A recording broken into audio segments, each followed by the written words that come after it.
This video here is just some stuff I did yesterday. I went down to Camp Heidi and hung out for a while. Hope you'll enjoy that part. Then finish it up here with me and Ben. Did some stuff right here at the house. Okay. I love you guys. Yeah, and Kim was talking a while ago when I came in from the hayfield. They got this little road trip planned in July. It's 3 days. They're not going far. And Kim says, "What are you going to do with Birdie?" And geez, well, I think about it, and I said, "No, you're going to leave her here with me. I'm not going to make a country dog out of her. I'm not going to take her for rides, but she'll be safer here in her own house. And she'll be fine." Kim said, "Oh, I can see it now. We come home, she's going to be riding on that mule." "No, I promise y'all, I will not take her outside, put her on the mule." No, I really won't. I really won't. That's her little house. That little girl loves her. What's wrong? What's wrong, son? That little dog loves G. It don't really have a whole lot to do with me. It loves Buster. Her and Buster play, and Buster's gentle with her. They get down the floor, and he should jump up, just jump right on his face, and down he goes. And he falls over like it, she knocked him down and all put on him, and he'll chew on her, she'll chew on him. If he hurts her a little bit, like he backs off, he turns her loose. Buster is her best friend. Now Buster loves Woody and her and Kippy. And none of them get along too much with Bandit. Bandit's got that old guy attitude, Not like me. You got that old dog attitude, like, leave me alone. All y'all just leave me alone. All right, guys, I'm just gonna sit here and relax for you boys. Just relax time. My girls' camp. I was so glad to get all that lumber from Jake. Jake gave me that lumber. He said, "Papa, here, it's brand new stuff. Use it on your kitchen. It'll sure save me some money." Basically, I've got to buy a couple of doors, and I'm going to have to buy some siding. It's called T111 siding. It's exterior siding. But besides that, electrical wire and a plug, stuff like that, that's about it. Yeah, I'll be able to fix that up and move it. Insulation, I have to insulate it. Because Kim says, "Dad, you gotta put an AC in it. You can't come in here cooking without an AC." If I could. Yeah, we'll see how it works out. See that airplane? He's pretty good ways up there, but you know what? I don't know if he's going to Houston or he's going to fly over Houston. But anyway, when they first put the Intercontinental in down there, called Bush, I guess. But when they first put it in there, because we always used the old Hobby Airport on the other side of Houston, out toward Galveston. All of a sudden they put that new airport in. First 2 or 3 days, there were airplanes coming over here, big planes, guys not much higher than them trees. You can see people. You can see people in the windows. And your house would just shake till they got it worked out. It was crazy. Where are you going?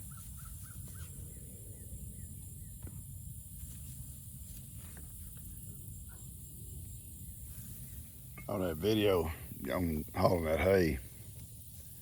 I stopped a couple of times and talked about different things. And, if wherever house is up on that place up there besides Kim's, because where Kim lives is where we all live. That's where our house was. My dad and mom's house was. The rest of that place was just a big old open field and had a huge cornfield. The whole place in corn. Because back in those days, that's what we fed our cows. And horses was just corn, and chickens and hogs. We fed them all corn. And My dad grew some good corn. Big old tall stalks, close together, rows straight as an arrow. I don't know how he made his rows so straight. He used a tractor. My grandpa used a mule, but my dad used a tractor. And that corn would get up about, I don't know, knee high, a little bit higher. Then me and my brother would take machetes and we'd walk down the rows. I couldn't tell you how many rows, hundreds of rows of corn, long rows. And where there's two stalks sticking up together, where two seeded fell together out of the cedar, we would pick out the weak one and chop it loose without cutting the other one and throw it in a row. And then we come back down the rows and gather them all up with big armfuls of them and take them down the end of the row and throw them over the fence to the cows to eat. And that way, that little weak stalk, couldn't interfere with the bigger stalk. And it's called thinning. That's what we call thinning the corn. And it was a long process. It wasn't something you did in a day's time, because there's lots of rows and lots of chopping. Because you went down the row chopping and you come back to the row picking it all up. And my dad would come in with his tractor and he called side dressing and be fertilized, throw it up against the row. But now he had a machine that did all this stuff on his tractor, a little farm-all tractor. And so it wasn't a lot labor intensive, it was just a lot of hours out there in the sun. But it would drop fertilizer along the edge of the stalks, and then the plow behind it would kind of throw the dirt up on top of that fertilizer, up on top of the roots. And boy, first rain, that stuff would take off. It just shoot up overnight, it seemed like. And that's really all you had to do then until time to pick it. Didn't have no insect problems or anything in the corn. Our biggest problem would be corn would be squirrels during the daytime and raccoons or wild hogs at night. We kept hog dogs, and but basically that's all they did was chase hogs. And they could hear our hogs when they come into that field, no matter what part of that field they come into, them dogs knew it. And they'd start barking. And we'd open the gate and away they'd go. And they'd put them hogs on a run. Next day you might find, looked like a half-acre of corn just tore down and wasted. Just take a bite out of one ear of corn and push another stalk over and take a bite of it. Such waste. But we'd pick it all up, feed it to the cows. Chop it off, feed it to the cows, so nothing go to waste. But come corn picking time, and we'd also coon hunt at night. We'd take our dogs, and we had an old dog, old Rex, would run coons. And we'd go into the cornfield and chase some coons out. One night we got up on a skunk out there. Rex started barking, but we thought he had a coon. We run down that cornfield. You can't see it. Stuff's in your face. You just run, run out, and all of a sudden there's Rex and there's this skunk. And by the time you smell him, it's too late. He sprayed us so sick, that yellow, juicy, thick stuff just all over you. It stunk. It make you throw up. Oh God, sick. Oh, you can't see, you can't smell, you can't breathe. You stumble back home. Mom smelt us coming on the back porch. You're not coming to this house. Take them clothes off of that water hose. You're not coming to my house. And hand us a bar of soap. But you can sit out there and scrub half the night. You're not going to get all that smell off. You just got to wear off. People say, oh, you can use tomato juice. You can use it. I don't know how many things I've heard you could use. I don't know. We didn't have tomato juice. We had tomatoes. But, yeah. Stuff stunk horrible. But anyway, then during the days, we go squirrel hunt sometimes out there, but never even want to kill the squirrels that time of year because they got babies. So we just kind of run them out of the cornfield. But the big thing come when it's time to pick. Picking corn was a horrible, hot job. And my dad had these corn cribs inside the barn. You could drive through the barn. And there are big corn cribs on one side. and like a big stall more or less, but had wire on the sides and where it could get ventilation and wooden floor. And we'd drive in there with that corn, but and just throw it all over in there. But anyway, fill them things up. But my dad had a long old trailer. It's narrow. It would pull it. It may have been built off an old car frame. I don't know. But it's long. It was narrow, and it would push down 2 rows of corn. You're behind the tractor, 2 rows. But you'd have one person driving the tractor real slow, low gear. One on the left side of the trailer, one on the right. And they're picking 2 rows of corn each and throwing it over the trailer. The person behind the trailer is having to bend over. You've been over the whole time, the one behind the trailer, picking it because that corn is pushed over, picking it, and throwing it over the trailer. So when we got a trailer load, we'd take it to the barn and empty it into the cribs. We would switch up. The guy on the tractor would come to the back one side and just kind of rotate around, and one of them on over and get up on the tractor. So that person on the downside was doing a whole cornfield bent over. Your back was just horrible. And that's the way we did a cornfield. We wouldn't get just several rows a day done. It took a long time. And the next day we'd start over. Y'all tired? The whole time they've been talking, they've been running, chasing each other. Yeah, look at you all tired. and like today, these old jobs was hot, but they were fun because you was with family. Your dad, your mom, your brothers, even your sister, everybody was out there working together, and it was fun. And like today, Lester and Dan and Bree and Buddy and Steph and myself. It was fun. It was a fun time. So, those guys got hot. I didn't get hot. Yeah. But it was a fun time for everybody. And back then it was fun, even though it was work. Hauling hay in square bales, loading by hand. They were very hot, very hard. And one day we'll talk about me growing up hauling hay. There's some horror stories of that. All right, I'm going to cut this off just over my dogs. But my boys, I better not call them dogs. They may get upset. Woody, I did not call you a dog. I called you my boy, okay? That little guy at night, right behind my shoulder blades. I sleep on my side. He's right up behind my shoulders. Little warm body. We keep our room cool. The air conditioner runs all night long now. If his lights go out, he's going to have to move. He can't be hot on me. But then, over beside me, where are you? He's down here below my legs here. This little guy is laying beside me like Hattie did, but right beside my leg. Oh, he's not a Hattie, but he lay next to my leg all night. Let's talk about me and G was talking about Hattie today, about that. Buster curls up. You know how dogs get in that little fetal position, a little round, curled up position? Woody stretches out about like he is right now. Buster curls up. Heidi stretched out. Heidi never did ever lay curled up. Always stretched out.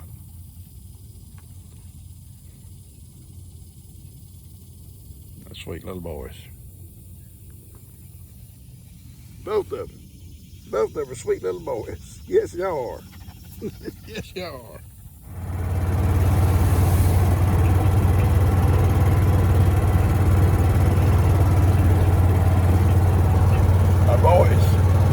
My little boys. I found this today on the driveway. Oops. Pretty sure. Positive almost. It belongs to Bree. I'm going to drive by and just be kind of playing with it, see what she says. She never went to the house.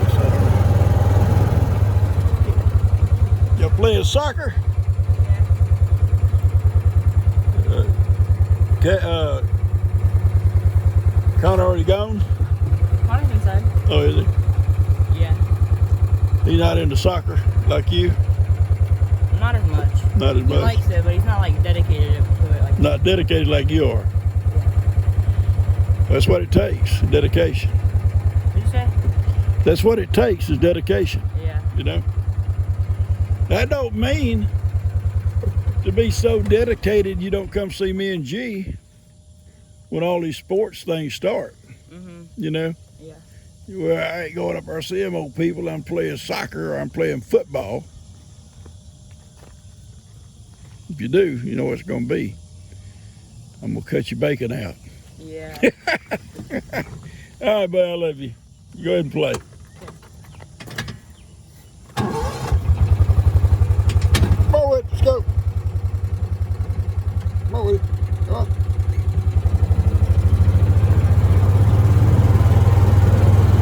We got to keep up with legs. Here she comes. I can't drive on the grass.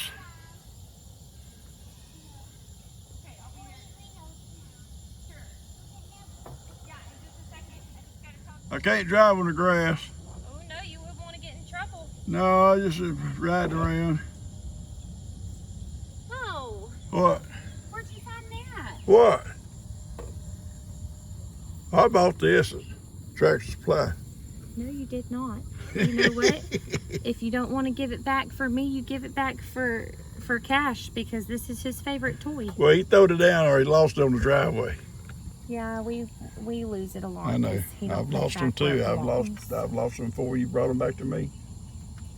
Thanks, appreciate it. You're welcome, baby. It's the only way I can keep people around here in line. Yeah. Yeah.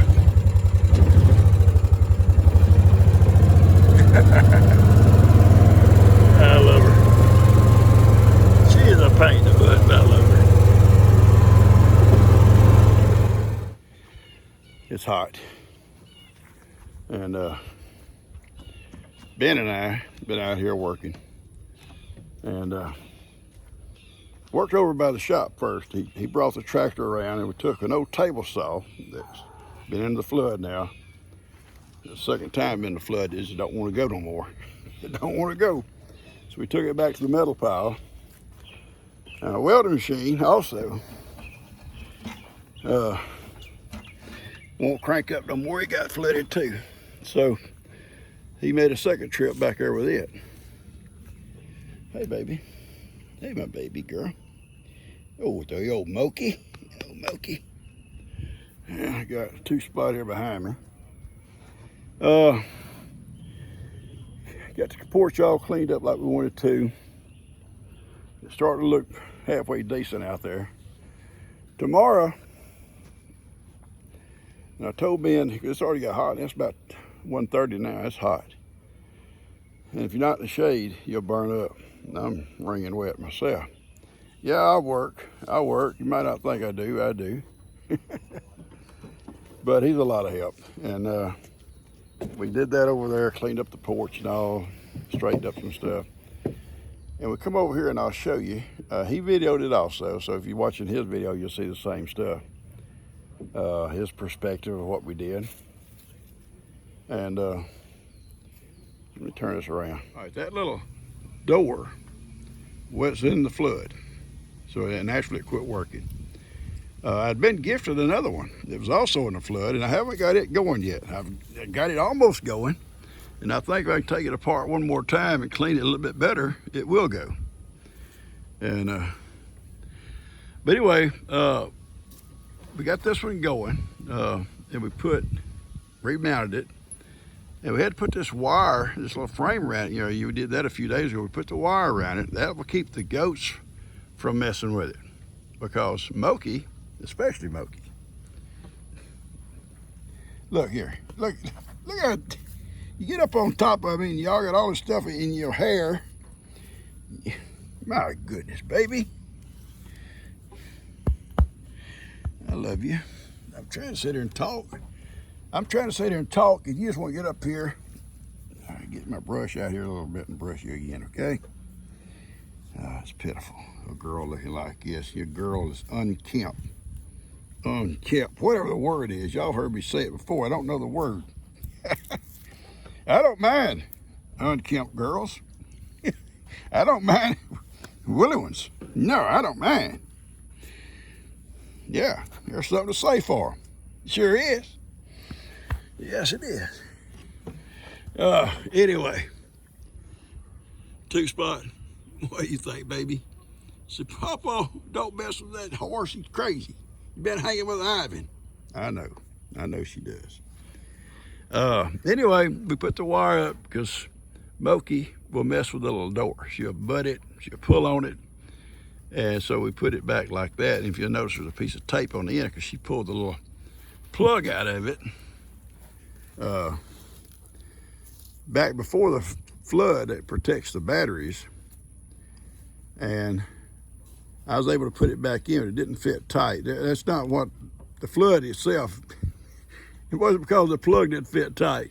But anyway, I went ahead and just left the plug out of it. This time I was putting duct tape over it, protect them batteries from the rain. But the plug sure wasn't gonna work no more. And you're on my feet. You're on my feet. Cannot do it. Cannot get on people's feet. No, can't get on people's feet. No, it's pitiful. Pitiful. Anyway, a little update on the little girls are being weaned. Ronnie and I talking. There's a little male over here, other side, Moki. I need to rehome him because Ronnie's not going to be able to take him because he's got a little mini girl goats. And he's afraid this dude, and they'll climb over a fence to mate. Unless they ever mate one of them, then he would have a problem. They'd probably kill the little mamas when they try to have them, So he said, if I didn't mind rehome him, and I can, somebody wants him, they can sure come get him. I'll pass the word around. Somebody give him a good home. He'll be a pretty goat. There's two spots on the sun. You got two spots on his back just like her. He's like a pretty goat. I'm going, in the meantime, take him and put him down with breeze goats. They're all boys. Because little male goats sometimes mature quite early. And even though you don't think they're old enough, I don't want to take a chance of him breeding one of them little girls. They're too young. Probably won't happen, but I don't take no chances. Yeah, I'm talking about you. I'm talking about you, young man. Look here, I'm trying to sit here and talk. And all you want to do is stand on my feet. No, that ain't right. That ain't right.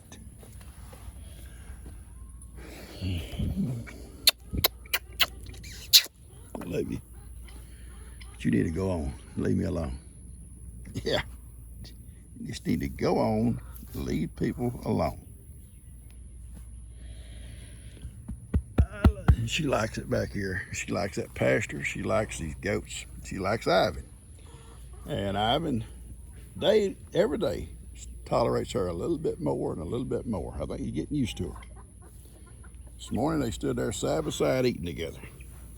And I wouldn't count on that every day. You don't want to count on that every day. Ivan some days has attitudes.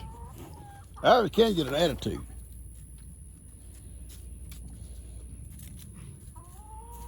I guess she's gonna go check on Ivan. I started talking about him. She said, I better go check on Ivan, Papa, so he don't get in no trouble. Tomorrow, I told Ben we can start on that shed back there. It's going to be a lot more work back there than it was anywhere else, and it has to be watchful for little copperheads. So the last time we moved some stuff out of there, was a little copperhead back there, and Caden found him, and we, you know how we rehomed him.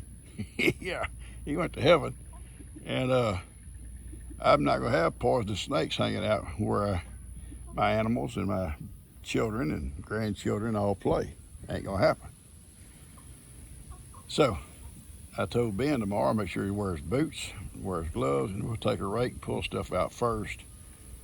Because it's got to be all, that flood water just mangled it. Everything, all that lumber stuff was all stacked, it was all mangled. And now we just got to go back in there now and restack it neatly. And I want to put Jake's lumber that he brought me that I'm not going to need right away inside. They're also out of the weather. I want to start my little kitchen here in the next week or so. Hey, Moke. I know, Mokey. I love you too. Sophie is down there with Ivan. Her and Cuddles too. It's my old mama. My old mama, Two-Spot. You're a good girl. Good. What happened to your tail feather, son? You get in trouble with one of them old boys over there? Looks like you did. We got I've got 5 roosters and I've got 5 hens. That's way too many roosters. And, you know, I told Ralph I had, several roosters and I was going to rehome them with him, but now their store's out of business, so I got to try to rehome at least 3 of those. But 3 of those roosters, I'll keep 2. I love to hear roosters crow in the morning, and I would keep all 5 of them if they wasn't so rough on these little hens, You got 5 roosters out there trying to play macho, Casanova, or whatever you're going to call him, and they're all picking on one little hen. It's pretty rough on her. And then they go from her, they go to another one.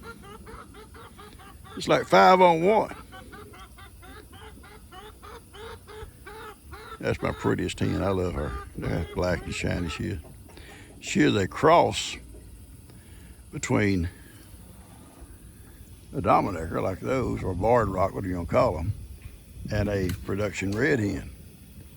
You breed one of those to a production red hen, and her chicks will be black. Beautiful. And crows won't mess with her. I mean, hawks don't mess with her because they think she's a crow. Hawks don't like crows. They're scared of them.